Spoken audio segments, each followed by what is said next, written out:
또 비용적으로도 너무 많이 들고 그렇기 때문에 구현을 해가지고 이 조이스틱을 이용을 해서 나 있는 이유가 스프링클러가 안 돌아가서 불이 나 있기 때문에 스프링클러를 켜면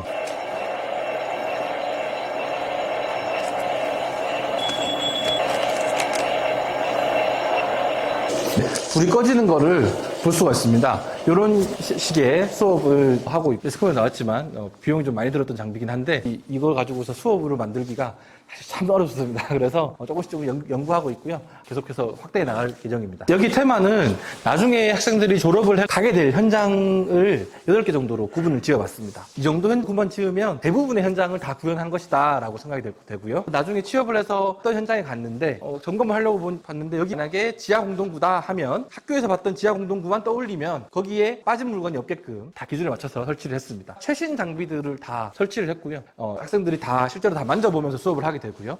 뒤에 부스 문이 있는데 문을 열면 여기 있는 장비들을 고장낼 수 있습니다. 선생님이 임의로. 뒤에서 고장을 내면 앞에서 학생들이 어디가 고장이 났고 어떤 문제가 있으니까 어떻게 해결해야 된다 하는 것들을 보고서를 쓰게끔 수업을 하고 있습니다.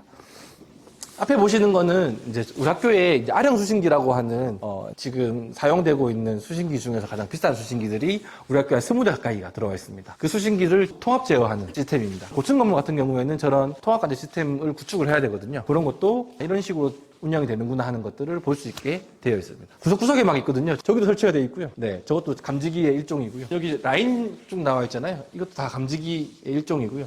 저쪽 앞에 보면 빨간 파이프 같은 것도 보이시잖아요. 저런 것도 다 감지기들의 부속품이라고 보시면 됩니다. 전부 다 한 번씩 써보고 어떤 특징이 있고 어떻게 유지관리해야 되고 이런 것들을 배우게 됩니다. 처음에는 얘네들을 다 분해 조립을 하려고 했었습니다. 위험하고 실제로도 그렇게 대부분 이제 기계를 사용해서 들어 올리고 조작하는 걸로 전환을 했고요. 요것들을 다 분해 조립을 해가지고 펌프 이후로 밸브, 배관, 스프링클러 헤드까지를 분해 조립해보는 실습을 하고 있습니다. 실제 나사를 내가지고 이제 체결하는 실습도 해보고요. 위에 보시는 것처럼 헤드까지 다 체결해보는 분해 조립해보는 실습을 하고 있습니다. 뒤쪽에 보시면 제어반까지 정기적으로 어떻게 연결을 해야 동작이 되는지 실습을 해보게 됩니다. 예를 들면 금속 화재나 이제 그 유류 화재 같은 경우에는 물을 부으면 더 확대되고요. 컴퓨터실이나 서버실 같은 경우에는 이제 오히려 불을 안 끈만 못하는 경우도 있을 수 있거든요.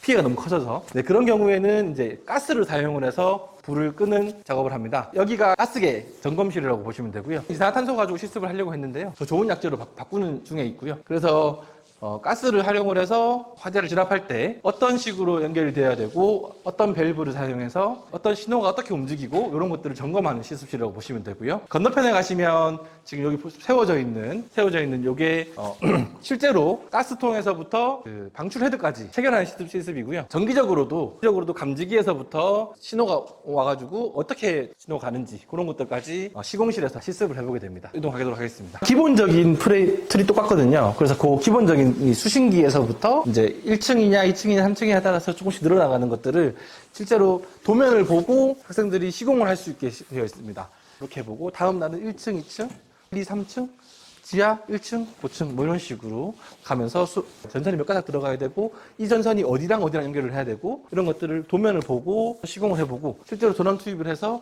동작이 되는지 다 수업을 해보게 됩니다. 물론 약간의 위험한 요소가 있을 수 있거든요. 전기를 사용하는 거기 때문에. 그걸 예방하기 위해서 220V 전원은 학생들이 만지지 않게끔 따로 빼서 24V 안전한 저전압만 사용하게끔 되어 있습니다. 좀 크죠? 학교가. 네. 실습실이 큰데 일단 여기서 실습실 관련해서 질문을 먼저 좀 받고 또 기숙사로 이동하도록 하겠습니다. 아까 왜 영어로 생겼냐고 여쭤보셨는데요. 처음에서 18년도부터 아니 한 15년도쯤부터 이런 학교가 있었으면 좋겠다 하는 걸 소방청에서 던진 걸로 알고 있습니다. 그랬는데 학교의 규모가 커야 되고 학교와 동문회들 지역사회랑 이제 이 의견들이 딱 맞아떨어져야 되는데 딱 그런 부분이 다 맞아떨어져가지고 우리 학교로 오게 됐고요. 그리고 이만한 규모를 갖춘 학교가 없었습니다. 사실 전국에 있는 직업계고가 다 마이스터고 전환을 원하고 있는 상황이긴 한데 공업계 고등학교 중에서는 이 정도로 많이 바꾸기를 희망하지 않고 있었고요. 작은 학교들에서는 이만한 사이즈의 부지와 건물이 없기 때문에 여기가 최적지다라고 판단을 했던 것 같습니다. 포항에서 오신 분부터 해서 많이 있는 걸로 알고 있는데 사실 서울에서 접근하기에는 2시간이면 올 수 있는 거리거든요. 그래서 청량리까지 딱 2시간이면 딱 떨어지거든요. 워낙 이 심리적 거리가 멀어서 그렇지 태백이나 삼척보다는 가깝거든요. 그래도 그런 부분 생각하면 괜찮을 것 같습니다. 네. 실습들이요 정규 수업 중에 맞습니다. 네, 수업 시간에 다 활용하는 설비들이고요. 수업 시간에 포함되어 있습니다. 배워야 될 그 NCS 능력단이라는 게 있거든요. 그 안에 포함되어 있는 내용들을 가지고서 실습을 구성한 거기 때문에 네, 더 배울 것도 없고 또 없습니다. 사실 대학교 수준에서까지 배워야 될 내용들을 다 배우는 내용이라고 보시면 됩니다. 기존에 있던 학교를 리모델링한 건가요? 네, 곳이 1000명이 넘던 학교였거든요. 한 학년에. 근데 빈 건물이 생기니까 싹 다 리모델링을 해서 이 건물 거의 그 프레임만 남기고 다 뺐습니다. 거의. 프레임만 남기고 다 빼고 전기 설비까지 다 새로 해가 비용적으로 어마어마하게 들어왔습니다. 네, 거기는 특성화 고등학교고요. 네, 거기서는 산업기사를 취득할 수가 없고요. 네, 거기서 우리 학교 와가지고 많이 배워서 가려고 하는데도 그 현실적인 문제가 좀 많아서요. 일단 과장 평가형 자격을 도입 못했고요. 이런 시설시를 구축도 하지 못했고요. 그렇다 보니까 교육과정 운영하는 데 있어서 한계가 분명히 있어 보입니다. 저희도 그 학교가 좀 잘 됐으면 좋겠습니다. 그래야 네, 저희랑 같이 상생해 나갈 수 있는데 좀 걱정됩니다. 네. 좀 잘했으면 좋겠는데 그래서 지금도 네, 그 학교 후배들도 있고 하거든요. 많이 도와주고 교육과정부터 교과서 뭐 시설시 다 도와주고 있는데도 학교 조직이라는 게 바뀌는 게 하루아침에 바뀌는 게 잘 아니다 보니까 쉽지 않은 것 같습니다. 네. 사실 시설실이 제일 큰 자랑거리이고 두 번째는 비싸거든요.